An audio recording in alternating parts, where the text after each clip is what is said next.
I want to appreciate the Honorable Macho. I see he's very smart today. Which word did you use? I don't know. Are you sure I mentioned that? Right, Honorable Nabbanja? Can you prove that? I'm challenging you to prove that. Honorable members. I'm challenging you, Honorable Prime members. Minister. Honorable Prime Minister. You sit down, you even came late. Honorable Speaker, let me proceed. Honorable members. Honorable members. On Thursday when LOP raised that issue, he said they were thugs. And I made him to withdraw that word. And that's why I was just reminding him that they are not thugs. Now it is security personnel who have got back the people. He said, he alleged that they were thugs. So now he has said it is security personnel who have delivered back, who released the people. That's why I mentioned the thugs. Yes.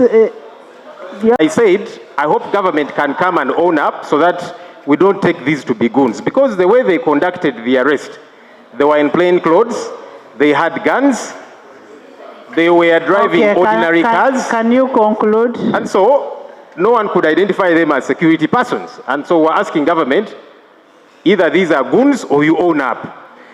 And as I conclude that particular matter, right, Honorable Speaker, I really want to call upon government. Let's observe the law. When you want to conduct an arrest, our laws are clear, the Constitution, the Police Act, and a plethora of other laws in our country.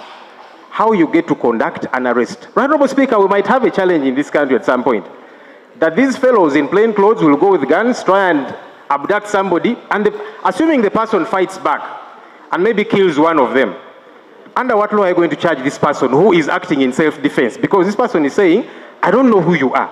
You are in plain clothes, you have guns, you have come to attack me. If this person fights back and harms one of them, you cannot charge them. So let's follow the law. That's my appeal, and I hope that we can get to do that. Honorable Speaker, in similar vein, I again want to call on government in following the law. Our Constitution, Article 27 thereof, provides for a couple of things. Government can get to search any premises, and this is because we were raided, my political party was raided, headquarters, by different security outfits, chased away our party officials, broke our doors, took away laptops, money, and several other things. And what has perplexed me, right, Honorable Speaker, is I don't know why government cannot follow some simple basics of the law. No one stops you from conducting a search, even at my house. You have a right to conduct a search. But one, come with a search warrant. Two, let me be present. We have keys to our offices. Why do you have to break? Yet we have keys and we can open for you. Can we follow these simple precepts of the law? You have a right to conduct a search anywhere, by the way. Anywhere. Including in my office here at Parliament, because I'm in it today, tomorrow I'm not. But can you follow the law in doing that? Because now you break and damage property, we have got to replace that, money is taken, computers and so on. Why don't we follow the law? It would be different if you had come with a warrant and said, open, we want to search, and we refuse. There you can do whatever you want to do, but you didn't do that. Government, why do we not want to follow the law? Because then you make people to become suspicious about several things. You mean your office was broken in? Yes, right, Honorable Speaker. Yes, right, Honorable Speaker. And I saw police actually justifying it, saying they went to pick some exhibits. I said, but now, which court of law are you going to use those exhibits in? Because no one was there to corroborate.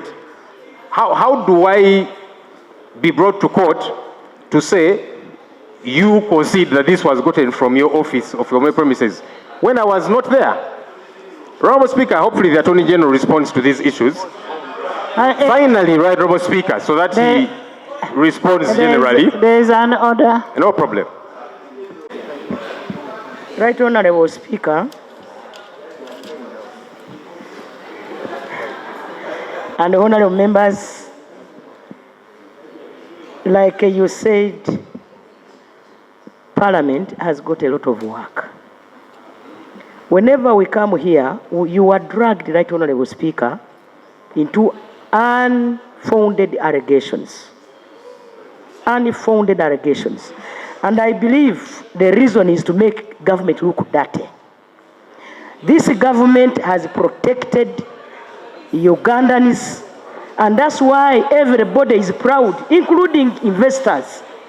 Is it in order for the LOP all the time to come here to dirty the government? Yes, that is the intention. In my presence as a leader of government. Are you in order? Allegations without evidence. Are you in order? Honorable members, honorable members, honorable members, honorable members, why I asked the LOP that your many officers were raided, because I didn't know that they were raided. I didn't know. Actually, I didn't know because I'm not there to hear whatever happens. I was only very disappointed when I saw my old men from Teso, and I'm going to follow those old men paraded in new offices. Why would an old man? Is that the place that gives out money for compensation? Compensation is given from Parliament. We are not going to allow this. You will not do this in Teso. Right, thank you. And with your permission, I could clarify that small issue. Our political party, our doors are open to anybody that comes to us to advocate for them. The issue So of elders Teso, from we shall Teso came to our sort it out office. I don't know if you wanted us to chase them away. But they came and raised their concerns and said, please advocate for us as Teso war claimants for us to be paid. We received them. I don't know what's illegal about that.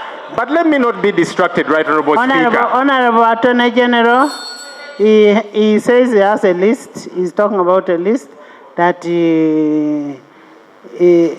Right Honorable Speaker, the issue of the Right Honorable Prime Minister, because she was saying there's no evidence, police released the statement. And Right Honorable Speaker, I want to agree with the Prime Minister that this Parliament discusses critical issues, and that's why you normally encourage us to be here by 2. By 2, you were in your chair. The Prime Minister came very late. If you respect the issues of Parliament, please come early, like the rest of us. She didn't come late. Honorable Speaker, she was not here at 2. That's the truth. Come late. But let me wrap up with this issue, Right Honorable Speaker.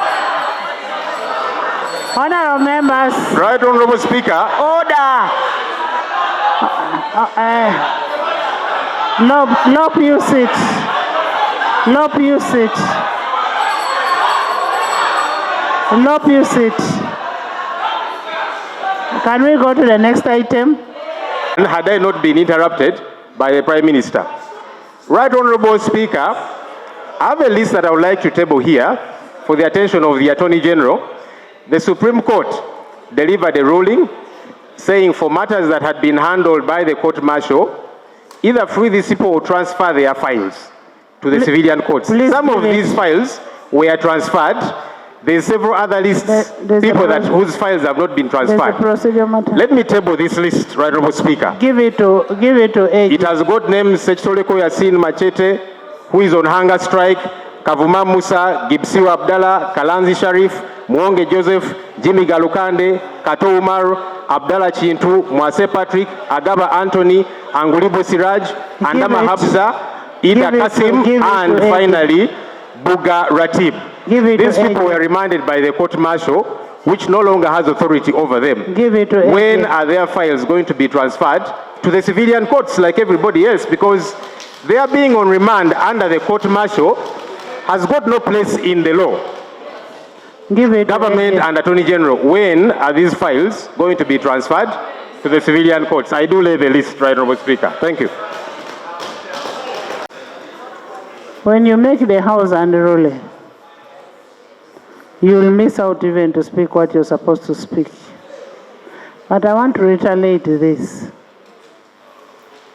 And this information goes even to the people out there. This madness of parading our old parents. Huh? Order to who?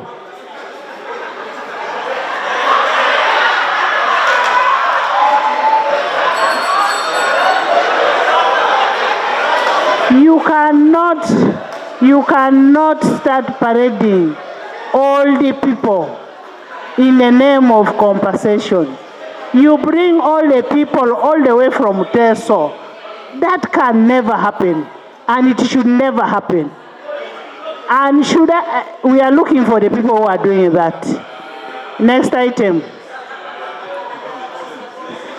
Item 3 on the order paper. Key institutions to governance and democracy. The leader of opposition raised the issues of abduction, issues of raiding political parties' offices, but also we have an unfinished issue of the implementation of the Supreme Court judgment. I thought that the Attorney General is going to develop appetite to respond to these issues.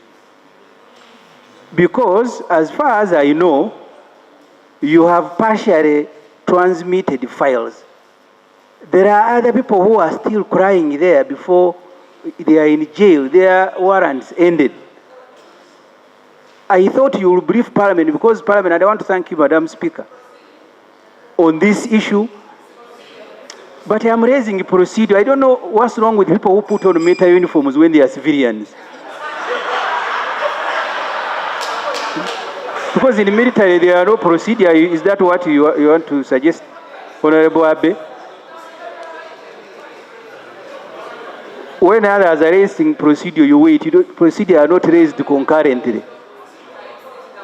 So, Madam Speaker, I want to seek for your indulgence for the Attorney General to lay the fears, not only of those of us who are here, but the country, on issues of abduction, issues of raiding political parties' headquarters, but also issues of getting everybody who has a file, like the Supreme Court rule, transferred. When are they going to be transferred? You cannot transfer them at leisure.